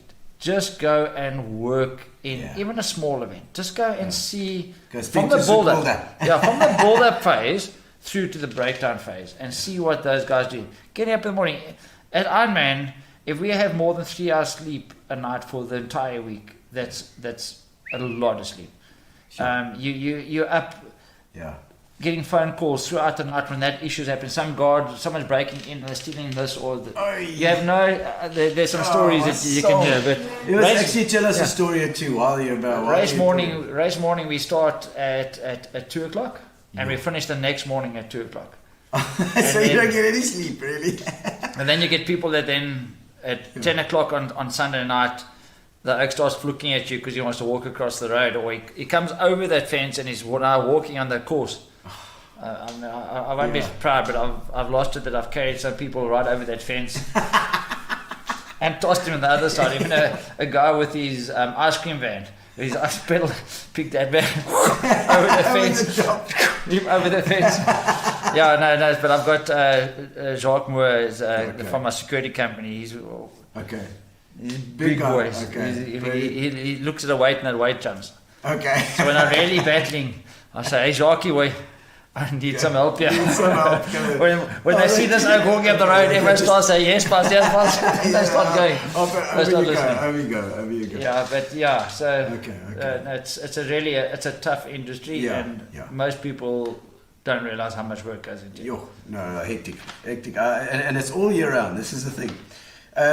Crazy characters in your line of work. Anybody spring to mind? Yeah, Greg Ritz. Greg Ritz. I know Greg Ritz, the DJ. Yeah, no, he's my silent lighting guy. Okay. And the chirps that he must have this. He's like you, man. He's just got one of those brains. You say something, Greg will turn it around and Yes.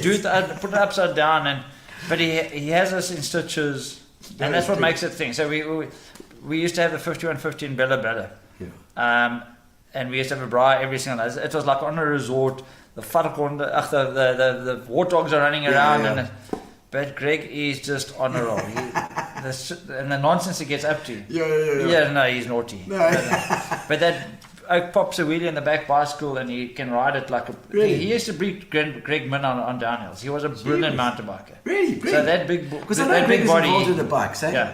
Yeah. He does a lot of mountain biking races and announces it as well. Yes. But yeah, he's been my sound and lighting guy for 15 plus years. Oh, what a legend! Yeah. And it's so nice to have those connections that you this loyalty, like it's. I would take him anywhere in the world because he knows he doesn't just do his work; he's part of the team. Yes, even though he doesn't work for me, he just knows. Yeah. The year the Big Tent blew down, 2007. I mean, we were sitting 12 o'clock at night. Yeah. The race is finished now. Eventually, we finished the race. Yeah. But now that was going to be our awards. It had all our sound and lighting, the big screens, everything in it. That tent was gone. And we had to have an awards dinner on Monday evening. So at 2 o'clock in the morning, we were still brainstorming. And he came up with cold storage. Yeah. He went and sorted out cold storage. He got a music truck parked inside cold storage there out at Kucha. Oh my And we had it in cold storage. We had function in less than 12 hours. A full function, sound, lighting, awards, everything done. That's incredible. Greg, I've known him for years. Lovely guy. Somebody tag Greg Ritz. Somebody tag him. He's got to come in as well. Any scars and your story behind it? Oh, too many to mention. Is it every single bone? Or No.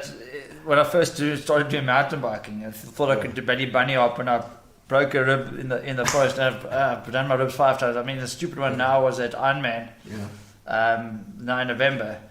We've got Ironman jet skis, which have saved a lot of lives. But I was going to go and lay the swim course. Yeah. And I had a meeting, so I told my water safety guy, I said, listen, JC, don't drop the jet skis where we swim out. The waves are too big there. You need to go to MacArthur Bars. Yeah, okay. So I came in, and you know what the sea looked like in November this year. Anyway, I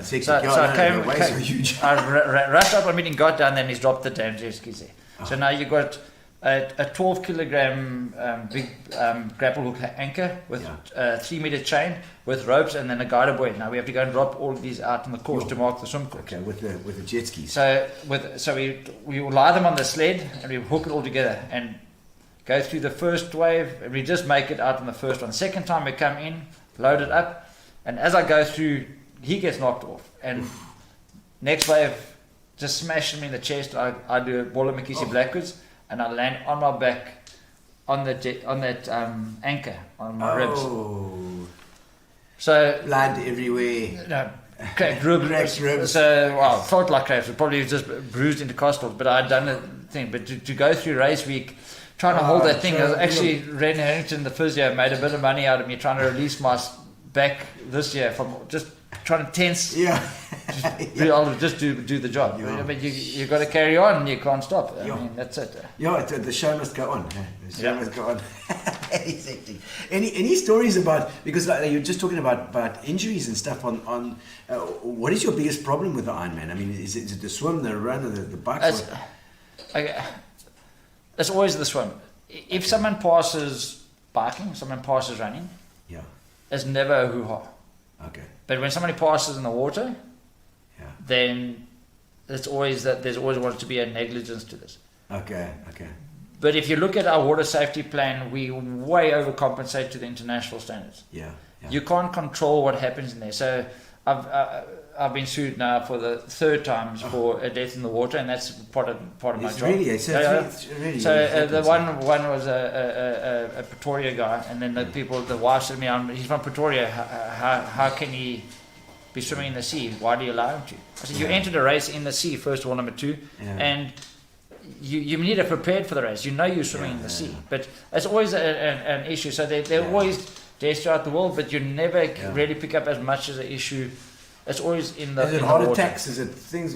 It's always very difficult to determine why. There are ways they can do it, but you need very, very good pathologists to determine why. Because of course, you never just die like this, so you're still going to inhale some water. Yeah. So, and the thing is, when you're wearing the wetsuit, you physically can't sink. Yeah. And all you have to do is put your hand up if you're really battling, and someone will come to you. So it's very difficult to say what happens. So it's like in Midmar. Yeah. Midmar. They're not allowed to wear wetsuit. So that's a lot more of a risk situation than Ironman, where you can wear a wetsuit, which makes a big difference. Okay. So my biggest stressful part of the day is from gun start till I clear the water. So we have a whole system way to clear water. I actually start breathing again. Okay, so you've got guys all out there. Obviously, you after things happen, you also make allowances. You try and you can you have to take the weakest swim into account. That's why when I cancel or shorten swims, I always get a major complaint from all the swimmers. Yeah. But you got to understand is that you got, I call them plataners from Joburg coming that aren't used to the sea, and even the Europeans and the Americans think they're used to swimming in the sea, but their sea's a lake compared to our sea. So it's very difficult to get that one. And what is the most difficult? The easiest part of the entire race is actually the swim. So it's the shortest part and the easiest part to complete. You have to get, as anyone who's ever done any type of swimming, you only have to swim 2 minutes and 20 seconds per 100 meters to finish the swim. You can't doggy paddle that slow. Oh, really? Okay. If you doggy paddle, you can swim 100 meters in 2 minutes and 20 seconds. Okay. So you really have to be swimming all over the ocean, or you haven't trained if you don't make the swim. The bike is probably the most important. Because I'm a runner. But I always take away my running legs by riding the bike too hard, because I don't spend enough time on the bike. So if you've really done the homework on the bike, they're not different muscles. It's slightly no. Same muscles. It's the quadriceps and a hamstring and a calf and a butt muscle. They're working slightly differently, but it's still the same muscle group. So don't come with that. Not different muscles. It's a hamstring, a quad, calf, and bum muscle, and your hip flexor are making you move forward on a bike. And it's not as hard in your body biking, because there's no eccentric contraction, or there's no impact. Yes, impact. But it's still fatigued, and then you must run off on that fatigue muscle, and that's the most difficult part, is to run off a bike. That's why we call it a brick session. You actually need to train your body, otherwise you feel like a giraffe. Yes. Your legs are doing this, but the more you get used to it, you get into that. You should run like a giraffe. Okay, Gary's think a couple of questions before we get going. We'll get going. We're finishing off. What is something that people would be surprised to learn about you? Keith Barrow will tell you that I cry in movies. Oh, is it? I'm a softie. So if it's anything, even my wife, even my kids, my oldest one is like me, but my youngest one, my wife, always look at the two of us and say, those stupid twits are crying. It's ridiculous. I like that. So next time somebody's so I don't like watching tearjerkers, because I'm next time somebody's doing something wrong at the Ironman, it's like, don't worry about Paul, he's just going to cry about it. Yeah, exactly. The most physically painful thing you've ever experienced? Physically painful thing I've ever experienced, that ride I just did in Rwanda. Oh really? No, up the hills. No. It was like change the course right now. Change the course. No, that was tough. No,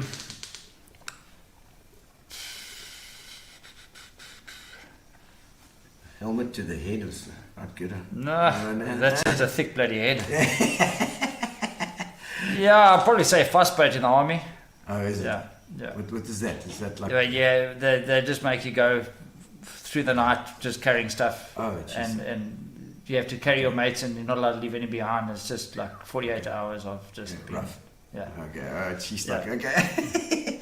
I didn't experience that. I was at university, They're protesting against the army. Yeah. Stupid. I should have done that too. Oh no. Your biggest adventure?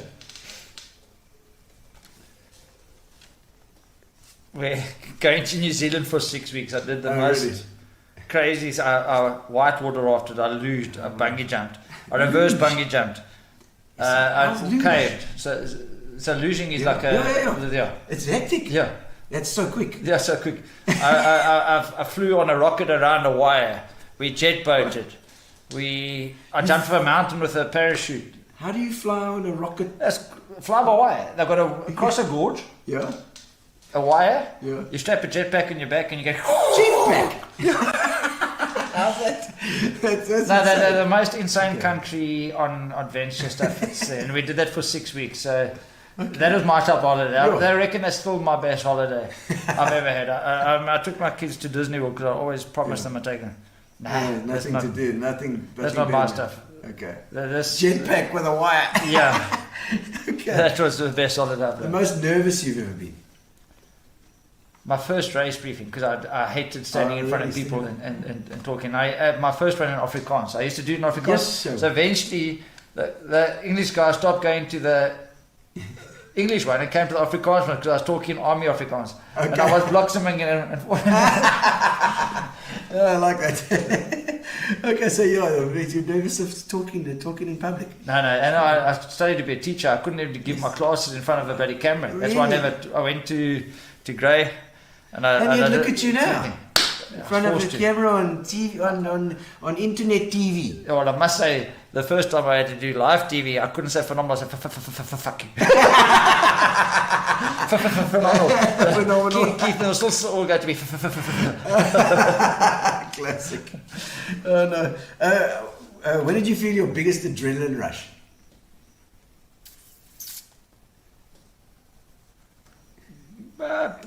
Part 2, coming down the Ironman finish line in Kona away. Wow. Yo.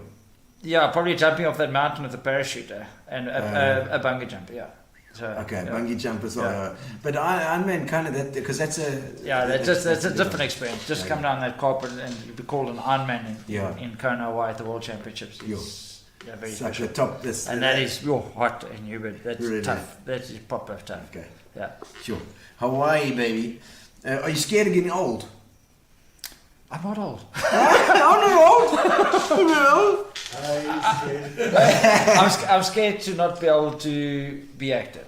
Yeah. That is. Yeah. Then you must put me in a Your box. health. I just not in my health.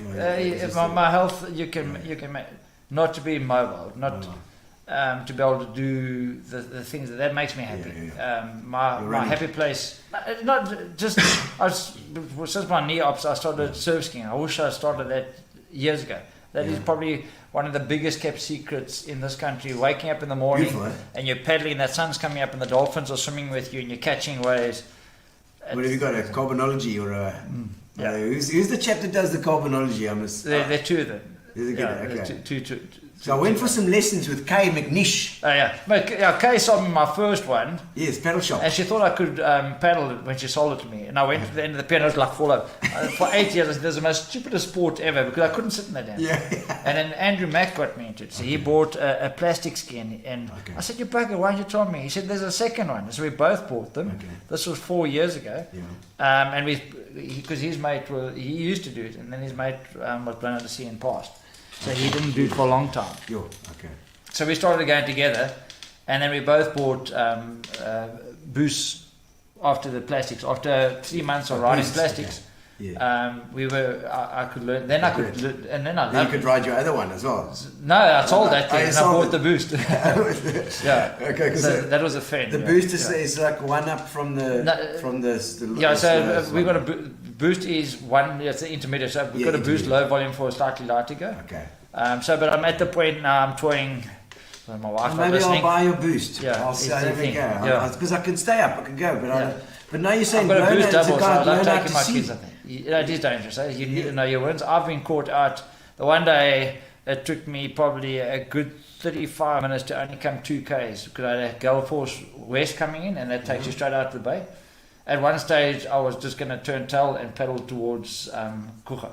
Really? Because I just couldn't come in against that wind, and that is what even happened. straight in, Could not move. no ways. As I said, I just could not move into that wind, and it turned like this. The sea is not something you play with. Yeah. But if you, as I say, if you know what you're doing, and you have the right Stay safety close to equipment, the shore.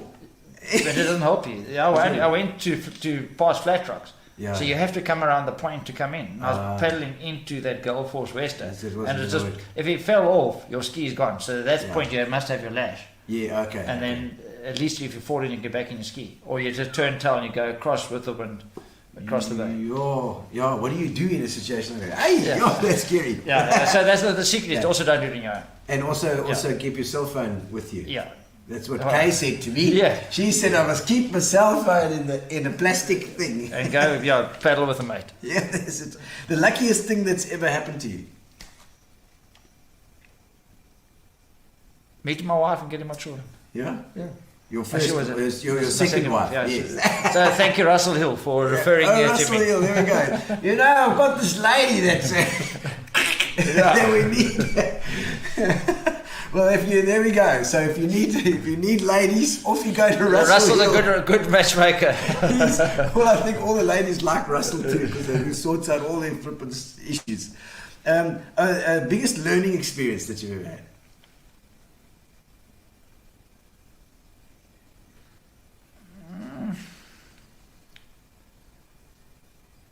Yeah, I don't know. I think there's so many lessons you learn on a daily basis, but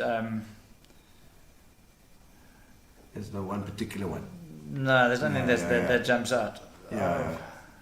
No, it's true. I mean, I suppose every single Ironman you certainly learn. There's always something.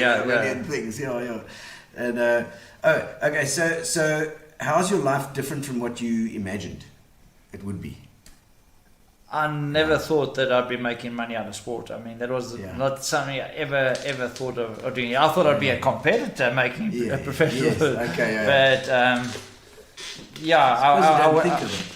I would never have thought of this as a career choice for me. Ever. Yeah. Until, as I said, one day just taking a chance and doing it. And it just happens. Yeah. It's also the kind of job that you don't just see from the outside. You almost have to be involved in it before you see how it all works. Yeah, I think sports.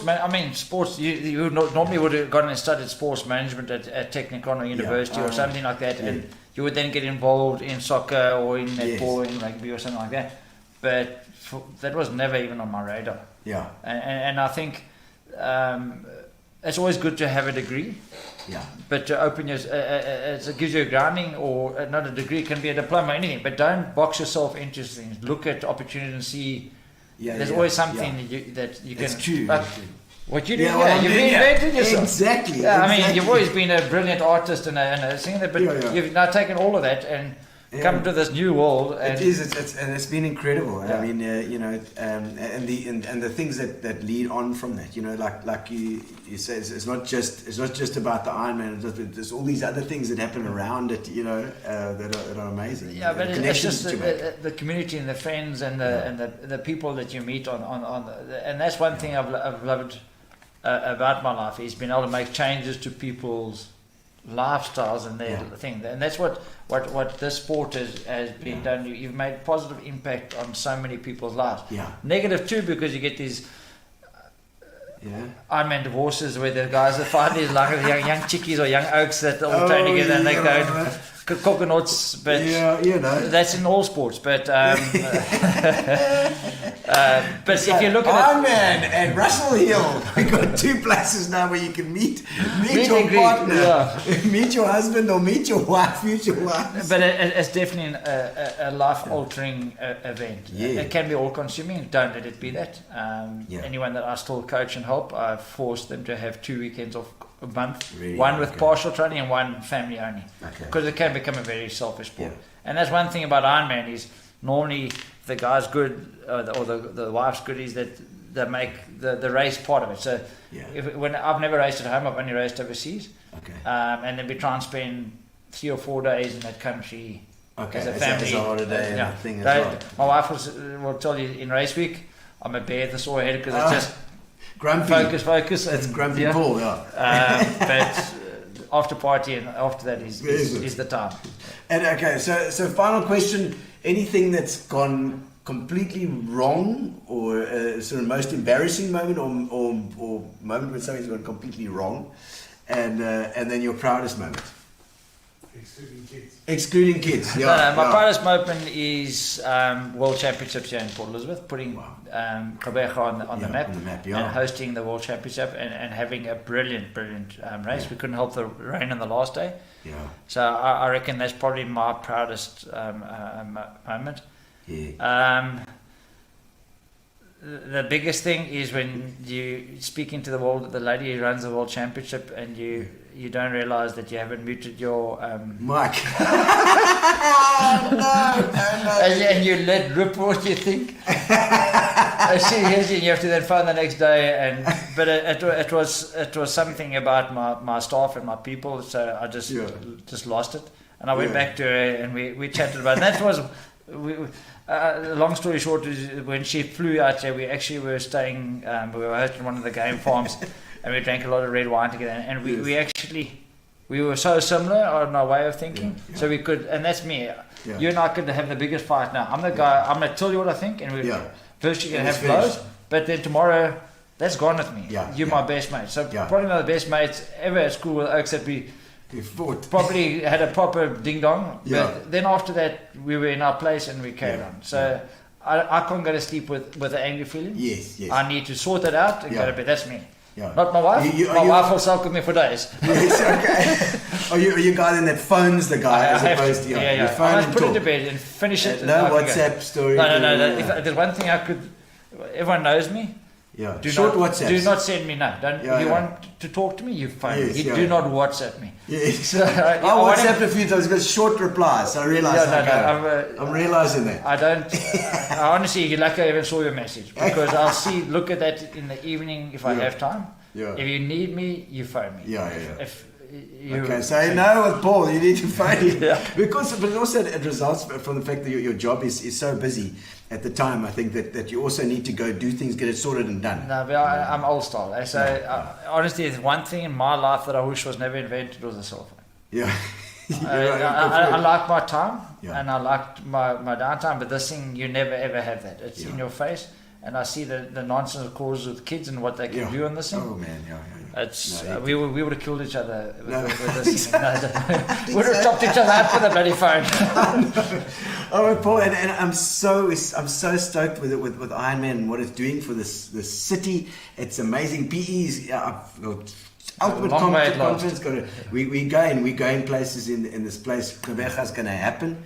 And everybody in Joburg wants to come down, and our property price is just going to go up. Look at my properties. I can move to Bushville. The greatest moment experienced in Ironman has been the finish line, to watch the winners come home and to watch the rest of the athletes finish the race. It's that such red carpet is a life-changing experience. Yeah. It's amazing, and I can believe why, because it's so bloody long and arduous.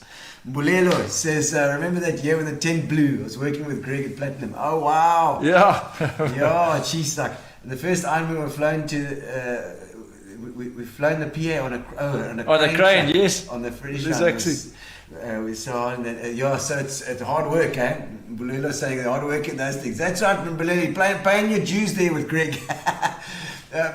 Barbara Manis says, always amazed to see see the dad with his son in the wheelchair. Salute him, absolutely. Yeah, they've immigrated, but I had to cut him off the 1 year, and I think I was crying as hard as the son, because if you miss a cut-off, we do not let you start the next leg. And they tried for years and years and made it, and then the following year he got to the bike and he wasn't able to start the run. So his son in his where says to me, please Paul, let me run, and I'm crying. I said, I can't let you run. He says, please Paul, let me run. I said, I wish, but I can't let you run. Well, I mean, your rules have got to be... No, it's all about safety. So again, if you let someone out and they've missed that cut-off and something goes wrong, then you've opened yourself up for liability. And the problem is with us being an internationally based company, we're just in the spotlight on everything. So that's where my personality stickler to rules comes. Not that I'm happy with it, but that's what I was saying. I was crying when I was telling him, but I don't bend rules. You have to. I mean, I've had my gun in the air, firing the gun where the guy was 2 steps to come up the bloody ramp, No. and I had to fire that pistol. So you got to close your eyes. Yeah, no, they're just. Ay, that is so hectic. Paul, thank you so Thank you much very for much. coming on. Appreciate showing me. Fantastic, man. And I'll be watching now with different You're gonna have to eyes. come do one now. Oh, we'll do. I'll be there at the start or something. We must do something. We'll have to do something. But now it's a competition time, so you get to see me playing some drums. Okay, ladies and gentlemen, so we are going to be doing a compo now for you guys that are online. You can win a case of Fitch and Leeds. Somebody who can give me the name of the song and the name of the artist in the comments. The first one to get it gets a case of Fitch and Leeds. So let's move over to the drum cam. Let's do it. Ready to go. Oh. All right, we're in. We got the drum cans ready to go. All right. I'm in.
Ronald. I always say Roland, but it's Ronald. Ronald, I think he's in New Zealand, but we're going to get you to choose somebody. Let me get my camera back again. Where's camera one, Gary? There we go. Ronald, you are the winner. Thank you very much for joining us tonight. Take it to Fitch and Leeds, and take it to Spa, and take it to Fat Cats for our food, and as well as Amobia for our internet. Nicola and the people there at Amobia have been fantastic for us organising our internet, and it hasn't given us a hassle for so many months. Indeed. So thank you. We'll join you on Tuesday again when it's Monday, could be Monday. We will announce it soon. Thank you to Paul for coming on. It's been fantastic having you on as well. And long live Ironman. See you on Monday or Tuesday. We'll see you. Relax, sit down. Coming out of PE town. Drink, find a shot. Never mind your liver. Get to Gino Spot. Gino Spot! Get to Gino Spot. Gino Spot! Have a laugh, have a giggle, and exercise your middle. Have a Gino shot. Gino Shot! Get to Gino Spot. Gino Spot! Get to Gino Spot. Gino Spot! Have a laugh, have a giggle, and exercise your middle. Get to Gino Spot.